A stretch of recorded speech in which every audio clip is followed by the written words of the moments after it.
जय माँ विंध्यवासिनी। आप सभी के इष्ट देव माता पिता सबको कोट कोट प्रणाम है। आइए सुनते हैं शिव जी के भक्त की बहुत ही सुंदर कहानी।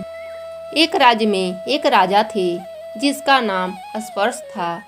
वह राजा बहुत ही प्रतापी और दानी थे। वह शिव जी के प्रिय भक्त थे। शिव जी का पूजा हमेशा किया करते थे। उनके पास भोलेनाथ की कृपा से सब कुछ था, परंतु राजा का कोई संतान नहीं था। इस बात से राजा बड़ी दुखी रहते थे। राजा ने भोलेनाथ से प्रार्थना की, हे भोलेनाथ, आप मुझे पुत्र का सुख प्रदान करिए, तब मेरी सारी परेशानियां खत्म हो जाएंगी। भोलेनाथ राजा स्पर्श की बात स्वीकार कर लिए थे। भोलेनाथ स्वप्न में राजा स्पर्श को दर्शन दिया और कहा कि तुम्हारे यहाँ मेरे आशीर्वाद से 2 कन्याओं का जन्म होगा। ऐसा कहकर भोलेनाथ वहाँ से अंतर्ध्यान हो गए। कुछ समय बीत जाने के बाद रानी एक सुंदर कन्या को जन्म दिया। जब राजा ने सुना कि उसके वहाँ एक सुंदर कन्या ने जन्म लिया है, तब राजा खुशी के मारे झूम उठा। राजा बहुत खुश हुआ। राजा ने पूरे राज्य में घोषणा करवा दी थी कि सभी को इस खुशी में शामिल होने के लिए मैं निमंत्रण दे रहा हूँ। सभी लोग इस शुभ अवसर पर एकत्रित हों। सभी को भोजन कपड़े दिए जाएंगे। इस तरह से उसने अपनी पहली कन्या के जन्म पर खूब उत्सव मनाया। राजा स्पर्श ने सभी ऋषि मुनियों को महल बुलाया, खाना खिलवाया। राजा स्पर्श ने लड़की की कुंडली बनवाई। जब ज्योतिषियों ने उस लड़की की कुंडली देखी, तब वह राजा से कहने लगे कि राजा, यह आपकी बेटी बहुत ही भाग्यशाली है। इसका भाग्य बहुत अच्छा है। समय बीतता है। भोलेनाथ के आशीर्वाद से राजा स्पर्श के वहाँ दूसरी संतान होता है और राजा ने फिर से ज्योतिषियों को बुलाया। ज्योतिष ने दूसरी कन्या की कुंडली देखी तो वह आश्चर्यचकित रह गए। तब ज्योतिषियों ने राजा से कहा कि राजन, यह कन्या मनहूस है। यह कन्या जहाँ पर भी रहेगी वहाँ के हालात बहुत ही खराब हो जाएंगे। जिसके पास रहेगी उसका जीवन नष्ट हो जाएगा। ज्योतिषियों ने कुंडली के हिसाब से उसके पुनर्जन्म की कहानी सुनाई। ज्योतिषियों ने राजा स्पर्श से कहा कि आपकी दोनों लड़की पूर्व जन्म में देवराज इंद्र की अप्सराएं थीं। एक बार दोनों बहनों ने पृथ्वी पर आने का निश्चय किया और वह दोनों पृथ्वी पर आ गईं। पृथ्वी पर आने के बाद दोनों बहनों ने एकादशी व्रत किया। बड़ी बहन का नाम तारा था एवं छोटी बहन का नाम रुक्मणी था। बड़ी बहन तारा ने अपनी छोटी बहन रुक्मणी से कहा, यह पैसे लो और बाजार से फल एवं पूजा का सामान लाओ। रुक्मणी जब बाजार गई तो उसे मछली के पकौड़े तले हुए दिखे। उसने उन पैसों से मछली के पकौड़े खरीदकर खा लिए। बचे हुए पैसों से फल और पूजा का सामान ले लिया। फल और पूजा का सामान लाकर उसने अपनी बहन तारा को दे दिया। फिर उसने सारी बात अपनी बहन को बता दी। तब उसकी बड़ी बहन बहुत नाराज हुई और उसने अपनी छोटी बहन रुक्मणी को श्राप दे दिया। तारा ने कहा, तू कई तरह के योनियों में उलझी रहेगी। छिपकली का रूप धारण करके कीड़ा मकोड़े खाएगी।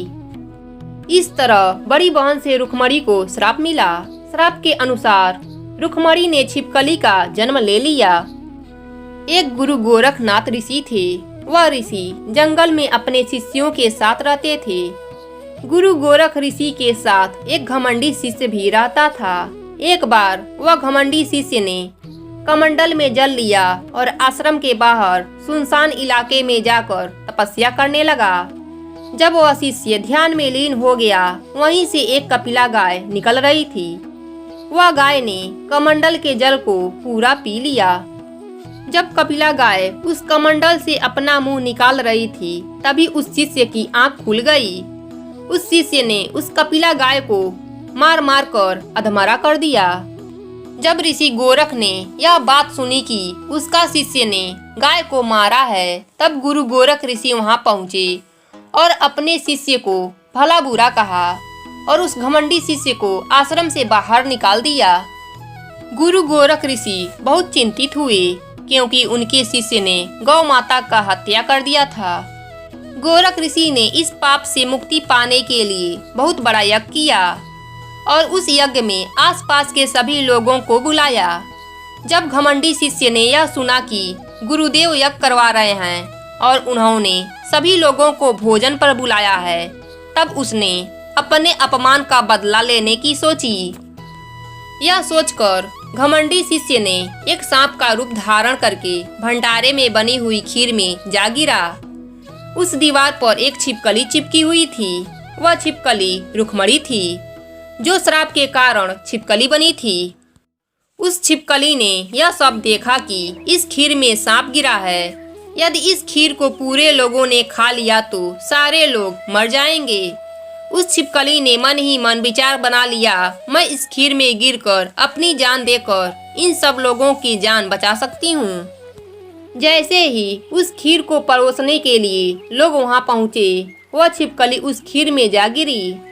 जब सभी लोगों ने यह देखा कि खीर में छिपकली गिर गई है, तब सभी ने उस पूरी खीर को जमीन पर फैला दिया।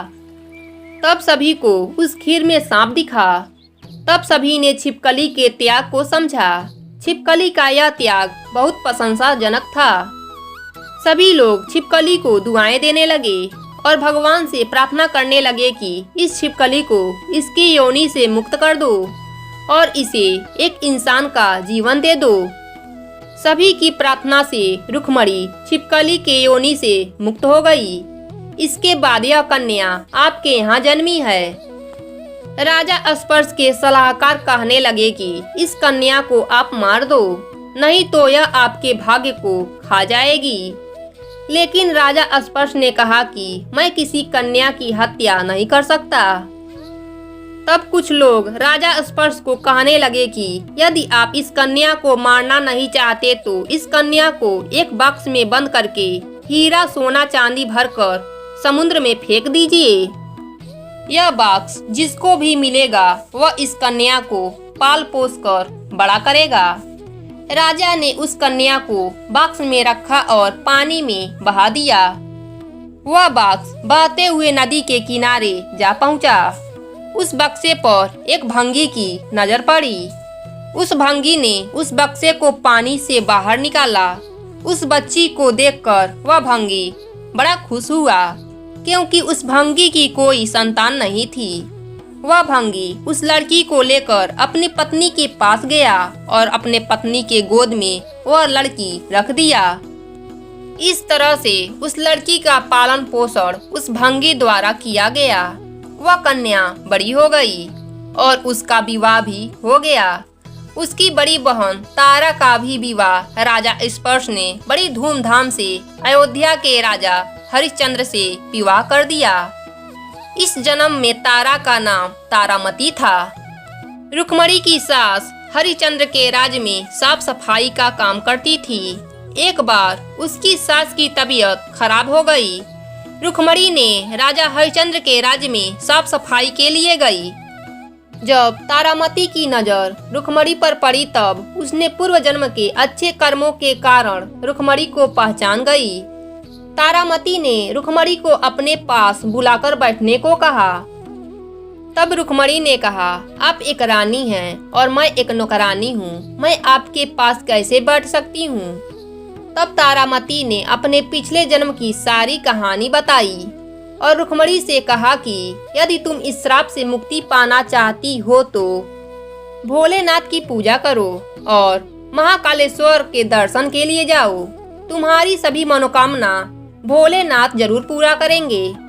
इस तरह रुक्मणी भोलेनाथ से प्रार्थना करने लगी। भोलेनाथ रुक्मणी की पूजा स्वीकार कर लिए। उनके कृपा से रुक्मणी को एक पुत्र की प्राप्ति हुई। लेकिन कुछ समय बाद रुक्मणी पूजा करना भूल गई, जिस बात से भोलेनाथ नाराज हो गए। जब रुक्मणी के पुत्र 6 साल के हुए तब उस बच्चे को बीमारी लग गई। वह बीमारी कहीं भी ठीक नहीं हो रही थी।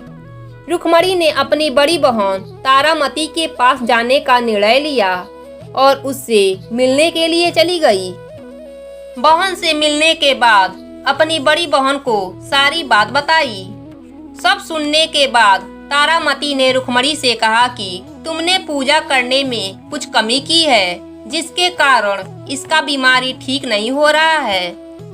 यह सुनकर रुक्मणी ने अपनी गलती स्वीकार किया और फिर से भोलेनाथ की पूजा पूरे विधि विधान से करने लगी, जिसके प्रभाव से उसका बच्चा ठीक हो गया। अब तो रुक्मणी के साथ उसका पूरा परिवार भी भोलेनाथ का पूजा करने लगा। तो दर्शकों, आज की कहानी आपको कैसी लगी कमेंट करके बतलाइएगा ज़रूर। और ऐसे ही रोचक कहानी सुनने के लिए हमारे चैनल को अभी सब्सक्राइब करें, ताकि हमारी कहानी सबसे पहले आप तक पहुँचे। धन्यवाद।